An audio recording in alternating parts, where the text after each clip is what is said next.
Welcome to the new show, man. We got a new format. Uh, welcome to On Wax, Michigan Sports Uncut, where me and Foster will talk about a little bit of everything regarding Michigan sports. The hottest topic today will be Pistons. We'll talk some Pistons. We'll talk Lions. If you want to touch on baseball, we can. I know the biggest subjects that we have are Pistons and Lions today. And I want to remind everyone to make sure that you're subscribing to Bleachers and Speakers. You can catch this show along with others on Bleachers and Speakers on YouTube. And you can also listen to us on anywhere you can listen to a podcast. This will be uploaded to I think we're going to put this on the Pistons post-game podcast audio version if you want to listen to us. But if you're watching YouTube, you got us. And you can watch it as many times you like. Make sure you subscribe. Make sure you follow and hit the notification bell. And that way, when we drop content, you'll get. And you look boggled there, Foster. Do you hear that ringing sound? Yeah, I hear it, man. They said you was a Fed, man. I ain't want to say nothing, bro. They said I don't know what it is. I'm like tripping. Like, am I?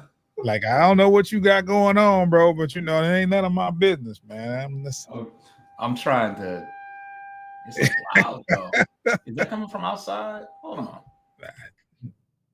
Yeah, that's you, bro. That's you. I mean, maybe I thought it was, he was doing a new, some kind of new sound effect for the new show, man. This is On Wax Michigan Sports Uncut, man. Well, we're gonna talk about everything, even the sirens going off in Foster's background.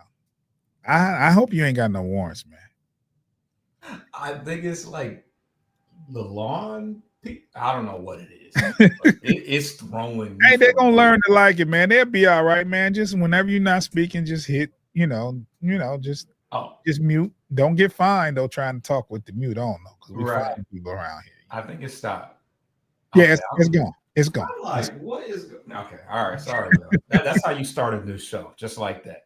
Hey, Tim Lyons said they're coming for you, Foster. They on the way, man. Them boys is they know what I know. You know what I'm saying? You've been letting them know all. Hey, man. Hey, I guess I told. Oh well, it is what it is. If you broke the law, you broke the law, man. It is what it is. Anyway, man, welcome to the show, Foster. We're gonna have a good show today. This is our first pilot. Now, just a disclaimer. On Wax Michigan Sports Uncut, we will be talking about all levels of sports. We're going to do more interviews on here. We're going to talk prep level. We're going to get with the little league coaches. We're going to tap in with everything Michigan sports. So Pace said you had a good run, Foster. Anyway, you only do 2 days. So once you're there. Yeah. You got to subscribe to the YouTube. You got to subscribe to YouTube. Shout out to Pay, and man, y'all better follow. Y'all better check out.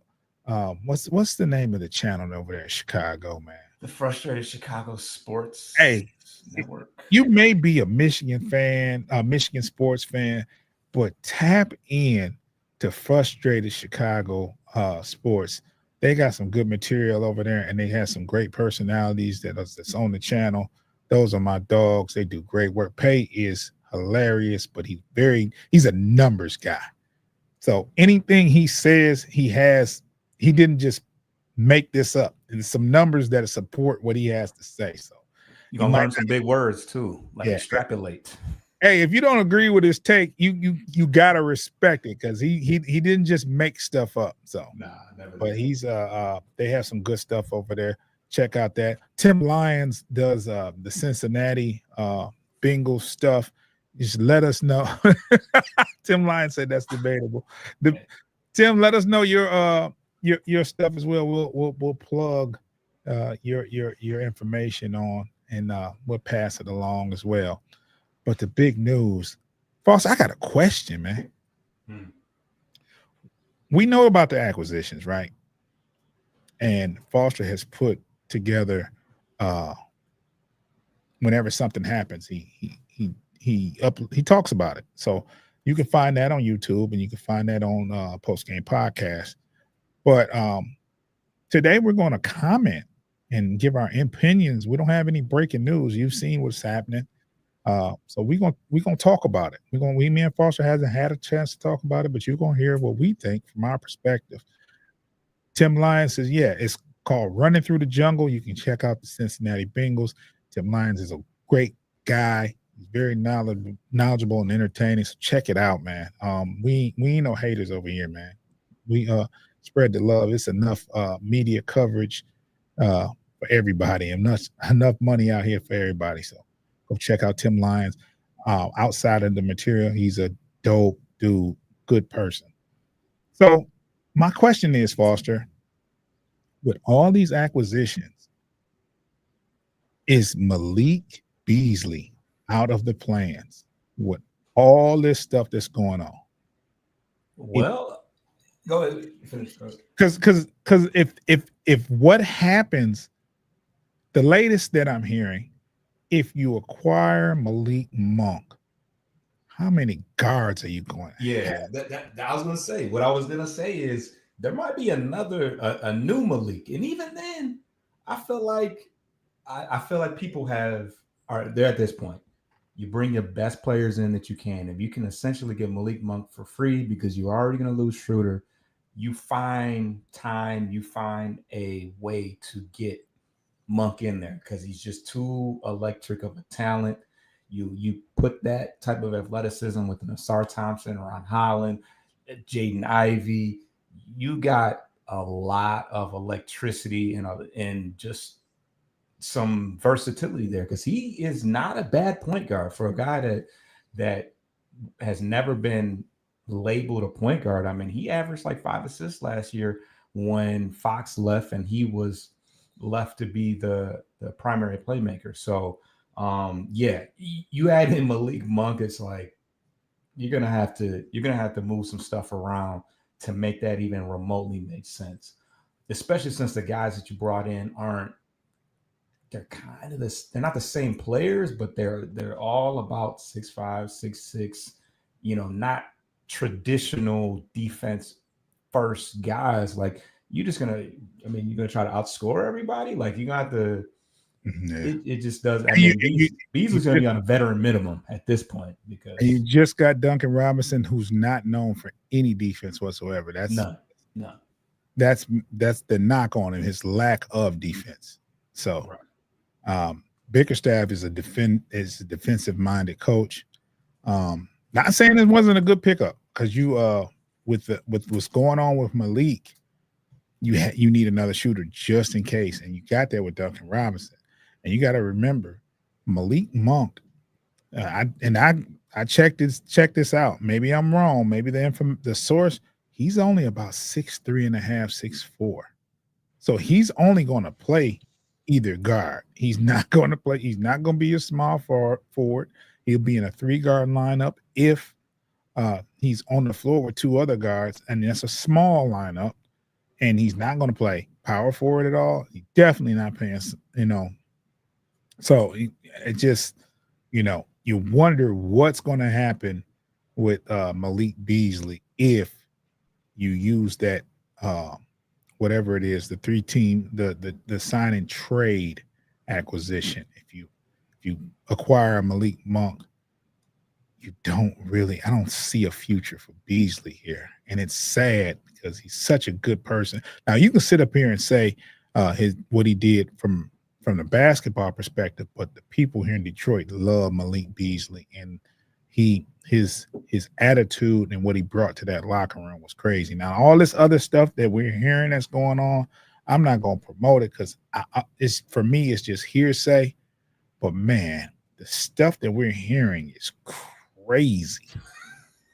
It's nasty work, and I don't want to promote it, but everybody that's watching or listening, you've heard it, you've seen what they're saying about the thing. I'm not going to bring them up subject by subject, but you heard what's going on. We don't know how true it is because to me it's just hearsay, but it's just you don't hear that kind of things about players every day.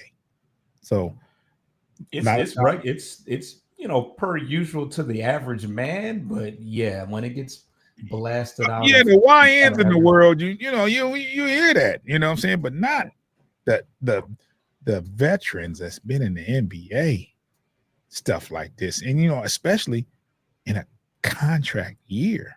Yeah, it all came to a point at the very worst time. But um, like I said, there's no coincidences.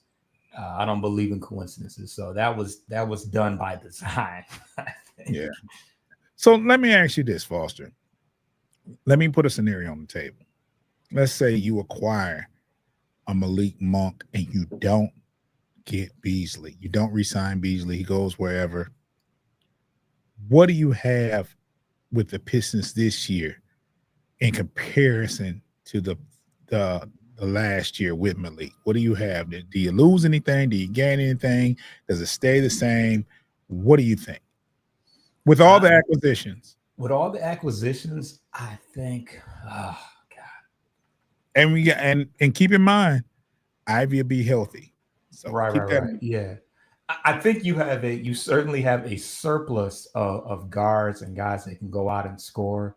I think um because who did we lose? We just Hardaway, right? Just Hardaway and Beasley right now. Hardaway Jr. and Malik Beasley.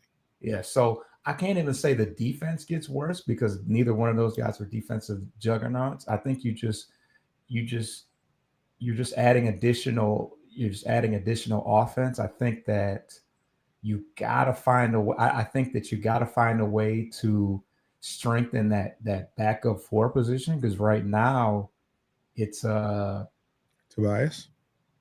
yeah, well the starter's Tobias, but the backup is what, Bobby Clement? Hold on. I got Yeah. something. Let me see if I can let me see. Foster been in his prop bag, his info bag. This is the Foster we need, man. Technology always fails me though. That's the only thing. I Well, won't it's a work in progress, man. I just got an alert. uh I just got an alert about the Instagram not working, man. It's crazy. oh yeah, there was a message about that. I don't even think that was can you Yeah. see that? Yeah, I saw it. All right, so I, this isn't me. I can't take credit for it, okay. but this is somebody went and created a basically a rotation with the minutes and stuff like that. You can see who the starters are. Oh, this Um, is good. yeah, I like Let me this. remove these comments so you can see the Okay, whole. there we go. I was no, yeah, that was the only thing. So, what you see is the starters right now. Cade obviously manning the most minutes with 34. And that's 34 out of 48. 48 minutes. Yeah. So yeah, you got Cade, Ivy with a little bit less than Cade at 31, Asar at 31, Tobias at 30, and 27 minutes for Jalen Duran. So the more interesting part is it is it's the bench side of things where you see that Ivy is splitting his point guard and shooting guard. Obviously, he's going to play shooting guard as the starter, but he's also going to play staggered minutes at the backup.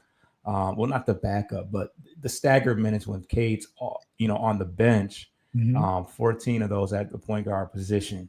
So your main bench guys are Stu with 21 minutes, Levert with 22 minutes, Duncan Robinson splitting between shooting guard and small forward. Obviously, he'll play shooting guard when Ivy's playing point with Absolutely. the second unit, Mhm. and then sprinkled in you got Ron Howard. Yeah, Ron Howard gets 22 minutes, mostly at looks like all at small forward. So who your primary backup power forward is Asar Thompson actually. That's crazy. Um, so yeah. Ideally, you Um, want him to be your small forward and shooting guard, maybe some point, but yeah. he's just So tall enough to play power forward. right. Defense. So right. Yeah. So the interesting thing, well, obviously this is without Malik Monk because Monk is not, you know, present yet, or hasn't been announced as an official thing. So um, obviously there would be some changes made to that. I think Holland loses his minutes because that's small forward. So probably what happens is, I don't know, Levert plays more You three. talk about Monk. Yeah, if Monk, I'm gonna tell you this right now. Monk is gonna play a lot of shooting guard. right, right. He's gonna take minutes from probably I, Chaz or Sasser. Chaz, yeah, but Chaz, as you can see, Chaz isn't even He's not. on Yeah, this graphic. He's not even. he We hasn't played a will. minute, so you can't really say that. Right, right, right. So, so yeah, it'll be interesting. But yeah, I think you're gonna see a log jam at that position. You might even see Duncan Robinson getting him probably getting less minutes. I don't know. It's tough to say. As you can see, Sasser is already pushed out of the rotation, but it yeah, with Monk only being 6'4", he's not going to, you can't slot him down in the power forward position where we kind of need the help. So I don't know. But Well, anything else go ahead. well, we can. What I want to get to is if you look at the roster. Let's talk about the acquisitions because You want me to take this? Are we good? it's up to you. However you want to do it. I'll pull it down. Yeah, we've seen the graphic. So it's like this, right? Uh, the first, um, the first acquisition was Chaz Lanier, of course, for the draft, and I thought that was at 37. I thought it was a good pick. We talked about that. Then the second was Karis LeVert.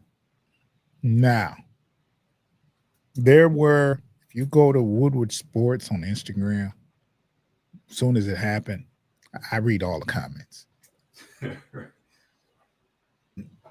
Checked all the comments out, and there were a lot of people that were disappointed. Like, no, this is horrible. Let me tell you something. And I'm not talking about from a Michigan fan standpoint. You Foster knows for a couple of years. I'm like, man, we need somebody like Karis LeVert, somebody that can come off the bench, that can play point, that can score, and that can defend. He can do all three, right? He's definitely a scorer. He's a defender, and he can buy you some time if you have to rest Cade or you have to rest another shooting guard. So I thought that was a very, very good pickup. Now, I did think it was a couple years late, but he's here, and you've seen what he can do. What's your take on Karis LeVert, Foster? Yeah, I pretty much echo those sentiments. He's a guy that I would have, especially last year when we were looking for somebody that could take some of the heat off of Cade as far as ball handling is concerned, and somebody that can give you 20 here and there. So he kind of checked all those boxes. Ultimately, they ended up, you know, the Pistons ended up going a different direction. I think we did very good in what we were able to do. But Karis LeVert is going to provide more defensive versatility. Schroeder is, veteran. He's pesky out there, but he's limited. He's not very big. I think that LeVert is going to provide more in that regard as far as size is concerned. You can probably throw him up against a undersized four, maybe. Um, but can ultimately give you everything else that Schroeder can give you. So I think they said the only player under 6'6" in the current rotation was Ivy. Ivy. He's Everybody else is 6'4". over. If you include Robinson, and Stewart, and Duran, and Cade, and everybody else, Asar, everybody else is about 6'6". So Tall line. yeah. So I think that is, I think that's something that is helpful.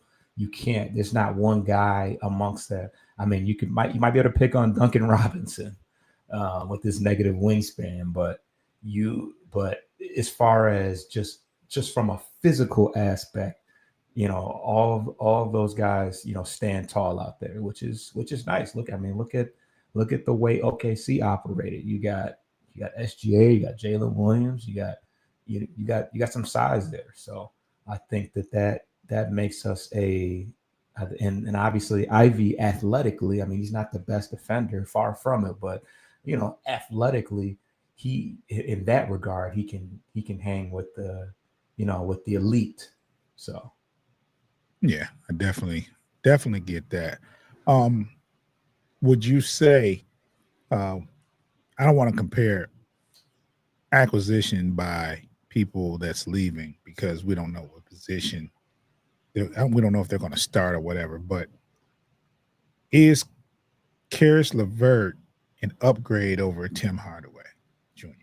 I believe so. He's I don't know that their ages, but he's definitely younger than Tim. So Yeah, I think that he played after Tim yeah. at UL. So I think that, well, for one, where Tim is probably probably more of a high volume 3-point shooter, Mhm. and Levert is less of a spot up type guy.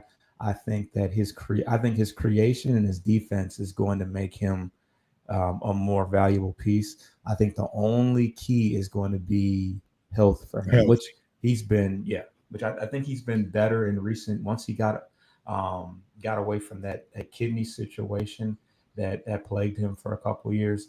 I think that he has been more durable. I'm gonna say this, and I'm gonna go out and say this now. You might not like to hear it, Mm.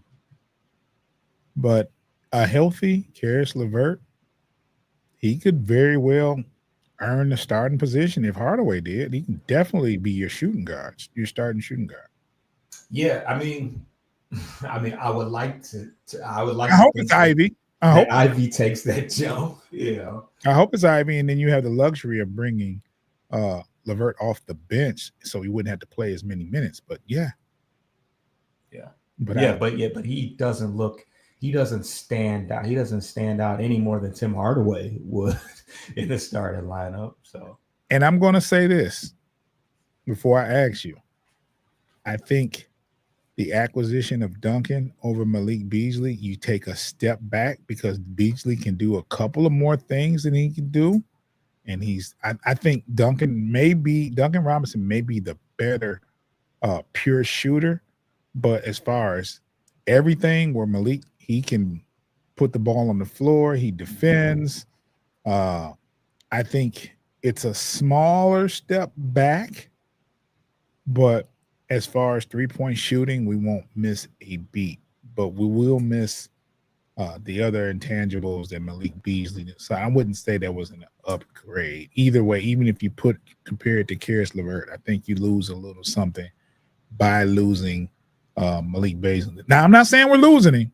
I'm yeah, just saying it looks like more so that it's a possibility we could lose him due to unforeseen circumstances because they were in the mix of negotiating and and this comes out. But tomorrow could be a different story. You could, that's the actual official signing of free agency. So you could very well see Malik Beasley re-signs with Detroit. You could see it. that would be so wild. That would be wild, right? But it's a possibility because he hasn't been arrested. He's under investigation. Oh yeah, I don't think he's. I hope he's not going to jail. That's Well, crazy. it's a lot, but it's a it's the FBI probe, and it was a couple of other people that was under that same FBI federal investigation as well, and they didn't find anything. So it could very well just be detrimental to his money, but it could, and with the other stories, he needs to play. I think he garn. I think they garnished Yeah. in what's it called? Covered, covered the debts that he had. So I So think he's in need he of might have money. been playing for free, but I think that whatever he owed, they were able to get to. Yeah. So I think at this point, You I would like to, and I'm going to say this. It's, I like Malik Monk. Don't get me wrong, but I rather get Beasley, and in that sign and trade, they find a stretch four or a serviceable four. You know what I'm saying? That's just me. I rather keep Malik Beasley and find a four than get Malik Monk. But if the consolation prize is Malik Monk, I ain't mad at that either. It is what it is. You have any more Piston stuff we can talk about? I gotta read Pay's I gotta, it's showing, but I gotta blow the statement up so I can see it. Michael Porter, bro, going to jail. Not looking good for Beasley, but at least he's not going somewhere he's unfamiliar with. Okay. Why did I read that? I should have read it first. Yeah, I didn't. Well, first I got confused when he said Michael Porter. I was like, what? Why is he going to? But he literally meant Michael Porter's brother. Yeah. And then, but yeah, the other part, it's crazy because I kind of forgot that I tell you what, he wiped clean his reputation fast when he got to Detroit because I totally forgot about the past type stuff that he had going on. But yeah, we fell right into it. I fell right into the trap, man. It's the way he worded it. I gotta screen Pay's comments, man. Yeah, we gotta get somebody to screen the comments. It's bad enough they show on the screen now, but before I read them, I need to read them in my mind first. So, yeah. Do you have any Pistons stuff any other stuff we want to wrap up before we take a break? Because what we'll do is we'll close out the Pistons talk, take a break, and we'll talk about Detroit Lions on the other side. But you can put a bow on the Pistons talk if you like, Foster.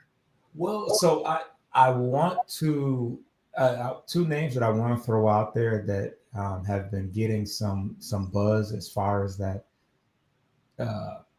floor spacing 4/5. One is Bol, which is a player that we had a player that they keep talking about him.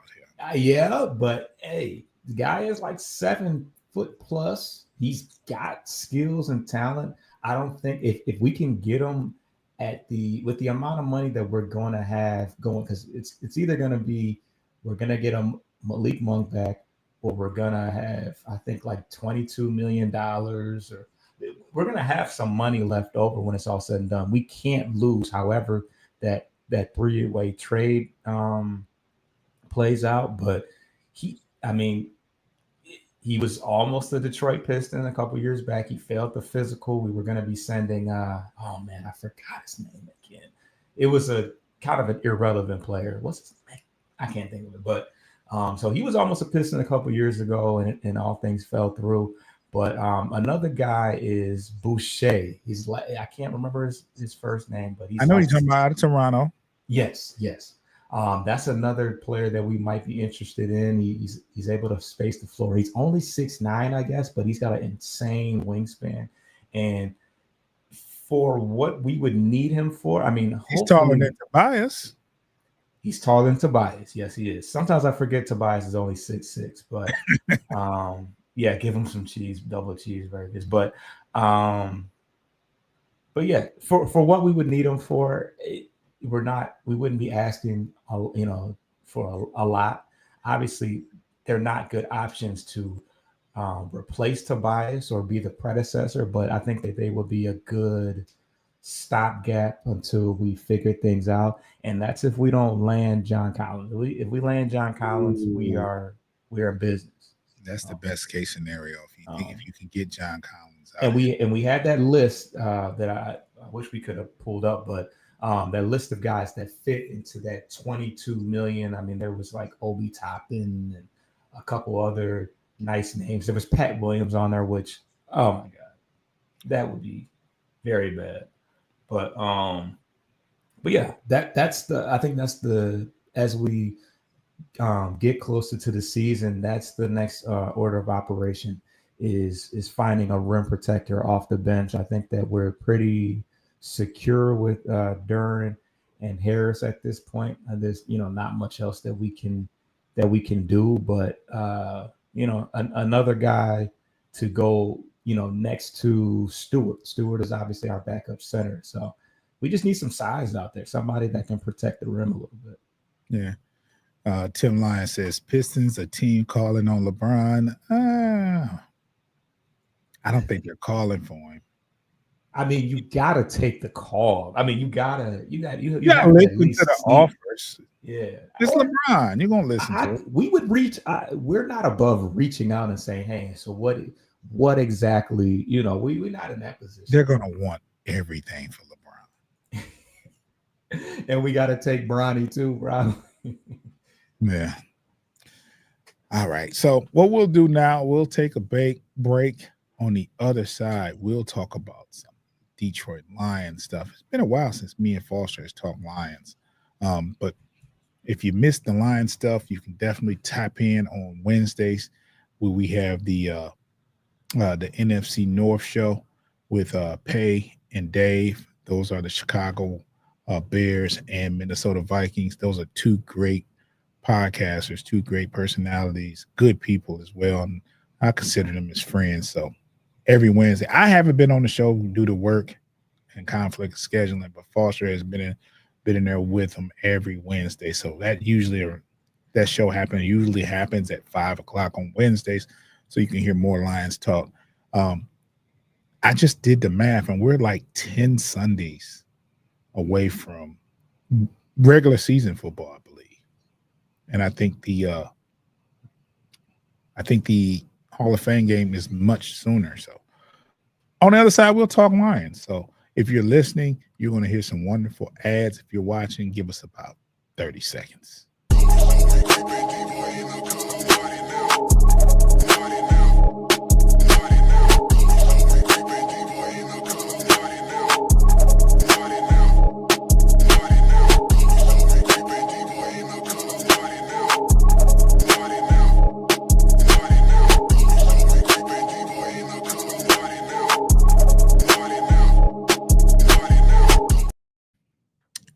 Alrighty, we are back.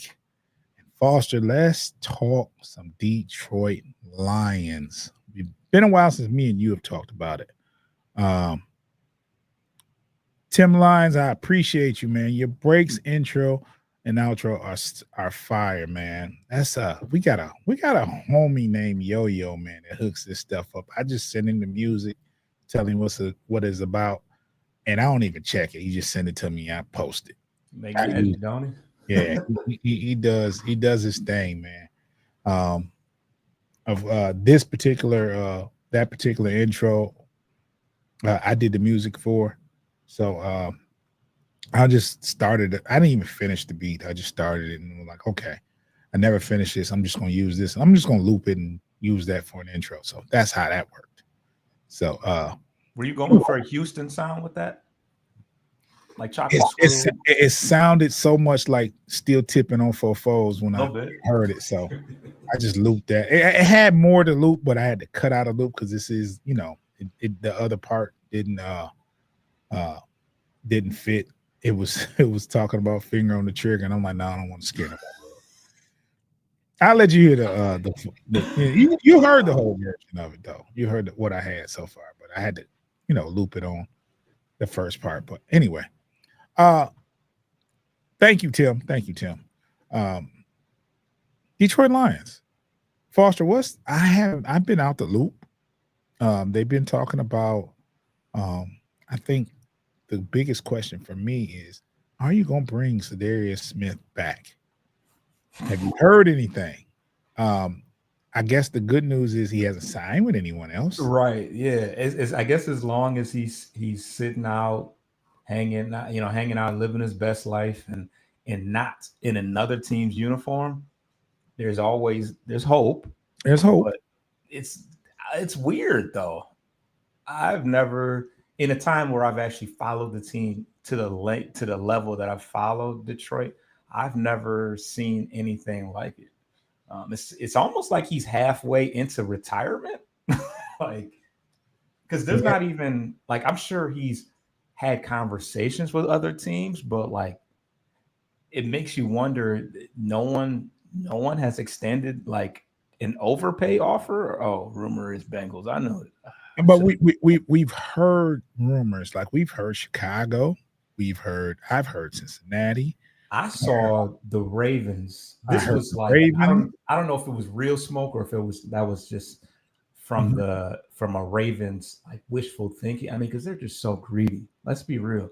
Do they need anything else? I've heard the Panthers. I've heard a couple of other teams that were eyeing, and for good reason. He's very he's a good defensive end. Yeah, and he's probably a top notch complimentary end. I don't think Brad Holmes is as impressed as everybody else is, though. I feel like he's like, yeah, you know, if the agent hit me back, he hit me back. It is what it like, and that's what like you know how his demeanor is. Like I feel like if if he wasn't with us, I'd be like, man, what you like? Brad Holmes is that YN with a bunch of women. If she calls me back, she texts back, Oh, if not, oh well. But love that one chick, and that chick is in male form is Marcus Davenport. Love that. Yeah. Just unfortunate. Great person though. And Davenport's our guy. He just be hurt sometimes, and that's in Brad Holmes' eyes. Not me. This is not me saying this. This is just the psyche, I think, of Brad Holmes. Like that was a weird. Likes who he likes. Boss, you remember when they waived Zadarius Smith and then re-signed Davenport right after? I'm like, what the heck are you? Remember they didn't. Oh yeah, because there was we saved money. Like, I forgot about.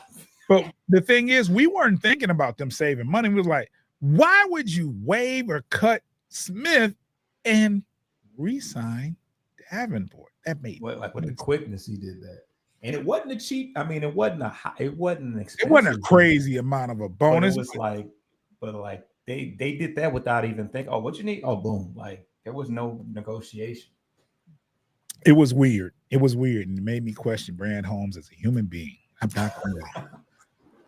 Yeah, Davenport played maybe one good game for us last year, and it was hurt.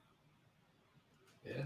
Yeah, I don't think he had any sacks in that game. He just was the pressures, and I think he did have tackles, but he did look pretty good in that game. He just I don't know. Anyway, that was a big thing for me as far as Zadarius Smith. Is there any other big news that's going on with the Lions? I have been totally out the loop. I've been consumed by work, family, been a couple of things going on here at home and at work. So I've been totally out the loop. No, there's no big news that I can think of. I've been kind of getting back in the loop of things and seeing what the big talk. And I think that I think the biggest story of the offseason is going to be for one, just a return of the number of guys that have been that were out with season-ending injuries, Hutch and Barnes, and all those guys. But figuring out that offensive line, the one name that I'm hearing a lot that is continuing to ring out is Miles Frazier, the guy that the draft. Yeah, you got drafted, I think, in the 5th round or something like that. Yeah, I think that is being looked at as a major steal and somebody that by the end of the year could be a legitimate starter. So I definitely have my eyes on him, but I think the wide receiver battle is going to be interesting. It should be. It should. And I think Levet, the guy out of Georgia, I think that he's turned some heads. Yeah. And it creates an interesting situation because you still got, of course, you have J-Mo and Amon-Ra St. Brown. You got Tim Patrick, who they liked and brought back, deservedly so. Tesla. And then you got Tesla, and who's gonna likely make the team. So, if you carry 5, you got to think that Patrick, Tesla, and then it's either Khalif Raymond or Levet, and we all know how much they love Khalif. Yes, especially Dan Campbell. I think that so. And obviously he plays special teams, and it's going to be important that Levette does the same, because if not, he'd probably be more so a practice squad guy, because anybody that can provide versatility is going to be held in a higher regard, especially if you kind of been around and you've developed that respect, I guess. Tim Lyon says, how has Hutch's progress going? I'm going to say a month ago, maybe even longer, he was running sprints, like zigzag sprints on the field, uh, and he was moving. So once he did that, once I saw that, I quit paying attention. I think, and that was a month and a half ago. So I know by fall camp he'll be ready. He'll be good to go. You might not see him in any preseason games, but he'll definitely be lined up for game one, and he'll be uh, in good and in good shape, good spirits, and healthy. So, like I said, he was running. We saw him when he first was running on the treadmill, and then he was running on the field, zigzagging, and he was moving. So full speed.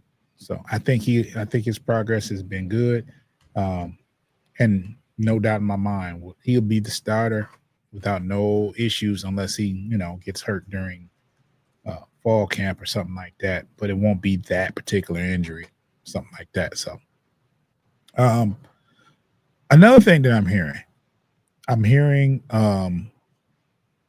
so I do take a chance to glance at some stuff.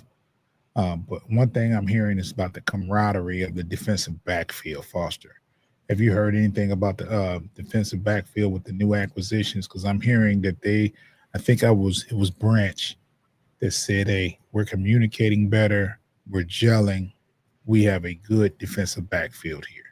What have you heard?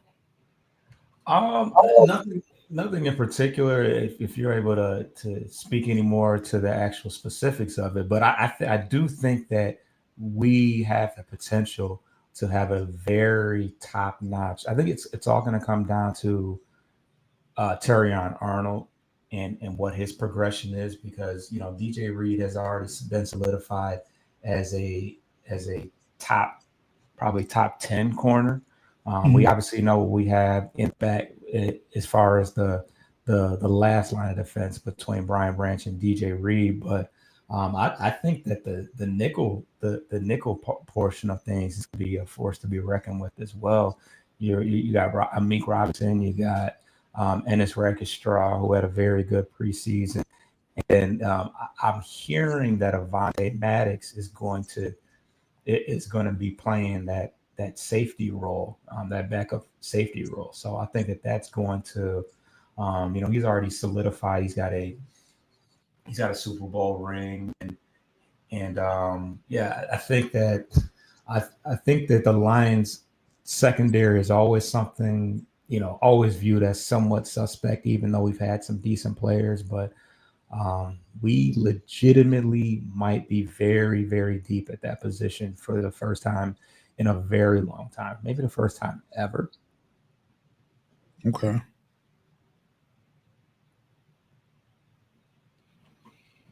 Yeah, that I like the makeup of it. Um, I'm looking forward to see Rakestraw and Arnold's development. Mhm. We didn't see any uh, Rakestraw last year. Um, However, I did see, I read a couple articles on Rakestraw, and they said he can't handle JMO's speed, and I'm like, nobody can. So Right. nobody on the roster can, but they said that he was just, JMO was was was was burning him. Yeah. So that's to be expected, though. You got a second year player that hasn't played much, and he wasn't a speed guy himself. He's gonna get he's gonna get some lessons.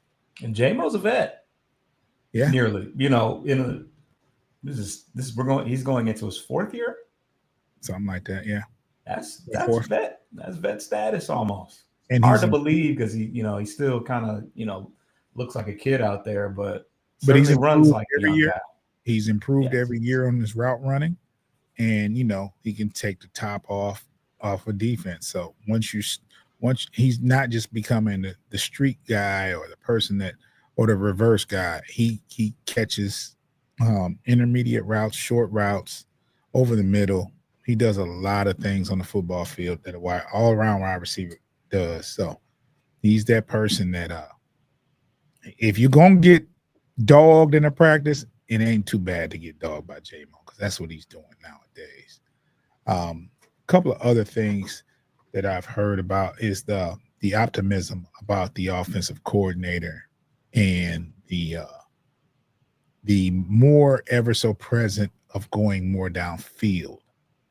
Um, is there any light to that? I mean, any truth to that? Because, like I said, I see the post every now and then on a lot of the YouTube media people that cover Detroit. I see the headings. I haven't had a chance to watch any of the shows, but a lot of them are clickbait. They'll give you a good title and make you want to listen to it, but they really don't say much that you already knew. Not dogging anyone out, but it's a lot of people that cover Detroit Lions, and it's like, okay, I knew that already. The title says something, but I knew it.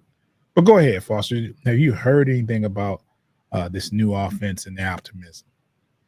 Not particularly, but I think that definitely is going to open up some opportunities for certain specific players that tend to stretch the field a little bit. Guys like Tim Patrick and probably Isaac Tesla as well. Those are guys that have the ability to stretch the field. So obviously we know Amon-Ra St. Brown to be the sure-handed kind of the short route type guy, um, but yeah, if there's an emphasis to get down the field for, more, obviously JMO as well is another guy that is that could possibly be more um, highlighted this year. But sounds great for me. I'm excited for as many big plays as Jared Goff's arm will allow us. Yeah, that's a big thing, and not to mention, like they talk about this downfield threat, this, that, and other. I think it'll be there, but I think more importantly, it starts up front, and you got to be able to run the ball. We lost Frank Ragnow, and we lost our starting guard, so that's going to be a challenge in itself. Um, I'm hearing a lot of great things about Miles Frazier. I'm hearing a lot of things about the other guards they picked. I'm hearing stuff about the tackle Manu that they're developing, and I'm hearing a lot of stuff about Mahogany. Hearing a lot of good stuff about him. I knew he was going to be your starting guard before the draft when when old boy departed. I figured you put Christian. Is it Christian Mahogany? Yes. I figured he would be the starter because, like I said, he started in his place. It was a game or two this year, and he held up pretty good. And people were talking about how good he was and how much of a steal he was. So, it happens, man. I think the offensive line is what's going to depend on how well they do offensively. We lost two good pieces, two very good pieces. Um, Frank Ragnow, great center, but centers get replaced every year. Not saying they're born, you get a Frank Ragnow every year, but you can get a serviceable center in this league. Um, it's the guard position where I worry about more than anything. That guard position. Because if you can't, that guard can't move anybody on that side, you're stuck in the water. So those are some big pieces to replace, and then you gotta throw in there that you lost your offensive coordinator. You know what I'm saying? You got a new defensive coordinator. You lost your wide receivers coach. It's a lot of moving parts. But I do think with the athletes and the stars that you have at those positions, at those skill positions, are so good that it's like, I don't want to say you can get anybody in there to coach them, but you can get some service of people to coach the good talent that we have. Are you does that worry you at all? The coaching that has to be replaced? Well, the the the outside people would certainly like you to take it into consideration, which is understandable. You can't just act as if it's a nothing burger. It's something. But I certainly hope that the fact that these are two guys that are from within the organization at some point. Morton obviously was elsewhere last year, but he has coached for the Lions previously, and obviously Shepard has been with us for the last couple of years. So I would say I'm more concerned about the offense than the defense. I think the defenses shouldn't have any concerns, which is good because the defense was more of the concern, was more of the issue last year than our offense. Our offense ran like a oiled machine. So Okay. Okay. Well, I think my only concerns was the offensive line going into this year. Is the offensive line with the losses and the new offensive coordinator. Now, as far as the defensive coordinator, we have Shepard. Shepard was being groomed to being the defensive coordinator. He was in Coach Glenn's back pocket, Aaron Glenn's back pocket deal. He was being. We all knew that when you have good coordinators, you're going to lose them. We thought Ben Johnson wouldn't be here last year because of the demand he was in the year prior. But he elected to stay one more year. We knew he was going to be gone. We also knew that Aaron Glenn it was just a matter of time. And when the Jets had an opening, his old team, we figured that's where he's going to go. And he's taking on a relatively steady defense, and he's a defensive guy. So we weren't shocked by losing both coordinators. Me and Foster wasn't for sure, but Aaron Glenn had been grooming Shepard. Shepard is a former player. He knows his personnel. Very passionate guy, and I think the defense. I think the defense actually plays a little bit better because of so many injuries we had on the defensive side last year. I don't anticipate us having those injury issues because I haven't seen nothing like what we saw last year. So many people. Both edges. Both edges. Best interior guy, McNeil. Your entire linebacking core. Well, Jack Campbell, no, but Barnes, Manzalone missed significant time. And Rodriguez, who was a rotational guy, but he was certainly would have got a lot of snaps given the circumstances. So. You lost your starting corner. He was in and out of the lineup, and then ultimately broke his jaw and missed the last. And then the first playoff game, first series of playoff game, you lose your starting corner with a broken arm. And we just summarized it up real quick. That's not it, Oh no, that's not it. Well, that's not it. I think we did. I think we caught up. I think we got most of them. Yeah, I mean it's enough, right? Both starting defensive ends, both two of your starting linebackers, the reserve linebacker, a starting corner. I think Branch missed a game or two last year. Hamstring or something, yeah. Your reserve corner that you drafted, Rakestraw, didn't play a game. I mean, he played like maybe a game, but from 90-something% of the year, he wasn't around because of his injury. So, Joseph Austin said, my guess is the offense will be top 5. I'm hoping so. if the offense can be top five and the defense can play anywhere near they played last year, we'll be fine. We'll be fine. Um, have you heard anything about Tesla? And I'm gonna say it right, but I'm gonna tell you like this: when he got drafted by Detroit, no matter how you pronounce his name, it's gonna be Tesla.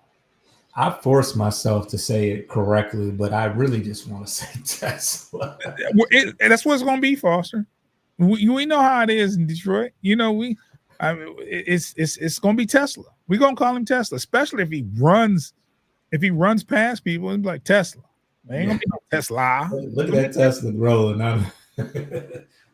Yeah. We know what it is, Foster. This is Michigan, man. They're gonna say it how they want to say it. It's a motor city, so and he's gonna accept it. This is what it is, So, but yeah, I haven't heard too much since the mini camps, but the rookie mini camps. But from everything that I'm seeing, he's been turning heads as well, and he's somebody that the offense coordinator should certainly be excited about, especially if he wants somebody that can that wants to get down the field more.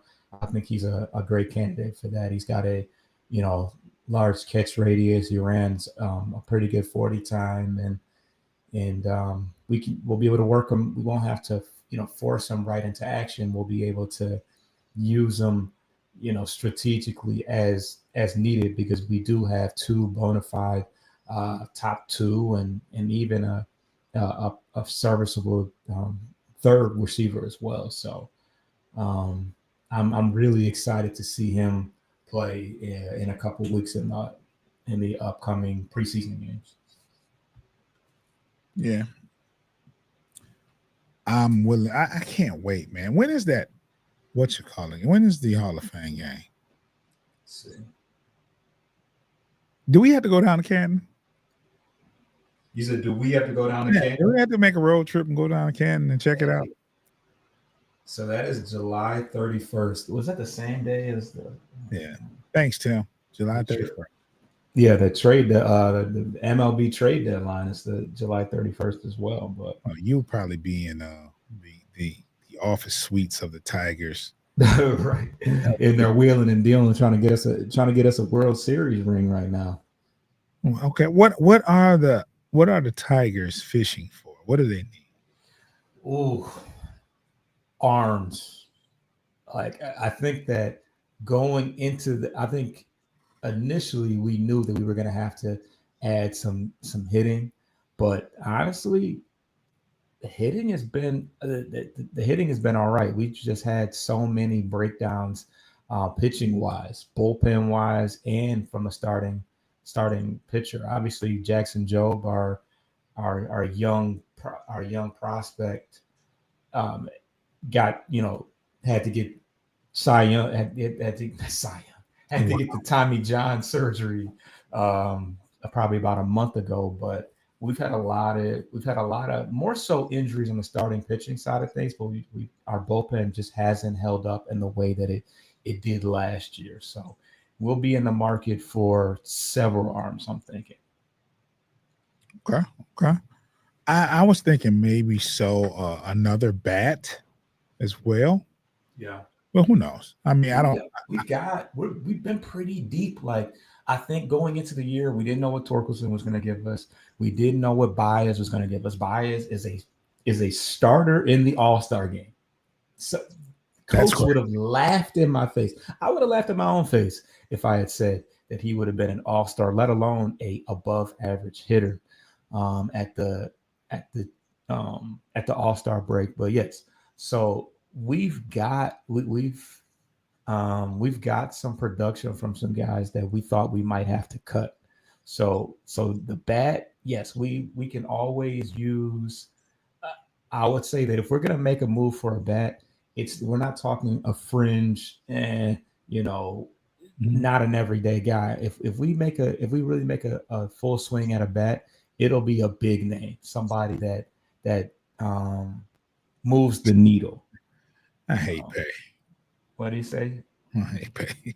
Oh my God, no, that's bias. That's bias. Is the Cubs fans they still love Baez Yeah. because he brought him a World Series ring. So hopefully he can do the same for us. Um, but yeah, I think the pitching side of things is way more imperative. Even the guys that we've saw to be, you know, uh, you know, the guys that we knew that we could depend on, they've also had some breakdowns as well. Tim Um, Lyon says my cards look like they were pitching at the home run derby, making the trash pandas look like World Series champs. oh, trash! Is that the Cubs? Yeah, that's the Cubs. Hey, Tim, you got to be careful with that, man. Pay's a Cub fan, man. You can't do that. You can't talk about the Cubbies like that, man. He said pandas. That's crazy. I can't repeat this, but I'll put this up. There you go. There you go. Anyway, Foster, that about do it for our new show, man. I mean, it's been an hour already, man. On Wax, Michigan Sports Uncut. This is the new show. We're gonna do some more stuff with this channel. We're a little bit more flexible where we can talk about more stuff. Like I said, I plan on doing some interviews, having some little league spotlights.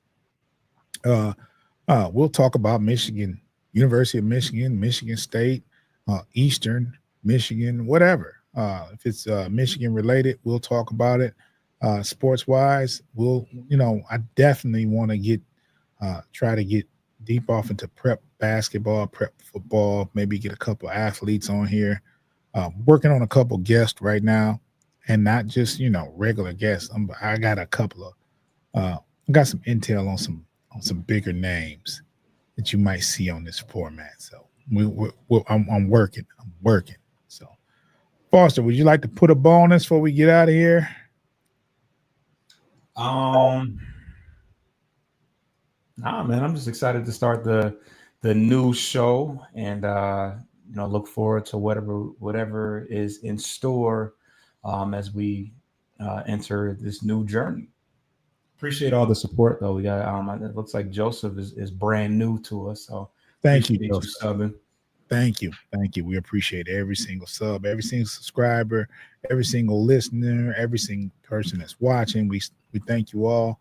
Me and Foster, been at this for a couple of years. I mean, we can go back 5 years when we started, you know, podcasting on battle rap, and this thing is morphed into a sports show where we talk about things we love: basketball, football, baseball, and we just lovers of sports. So make sure that you are subscribed to Bleachers and Speakers on YouTube.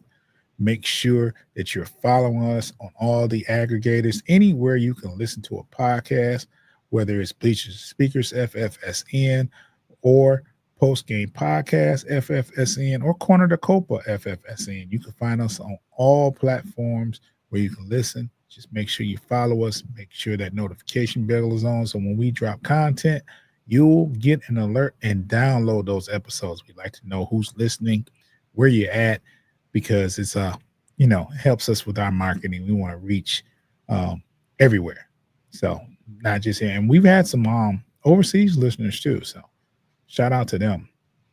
Well, Foster, let's get out of here, man. I want to thank everyone for showing up.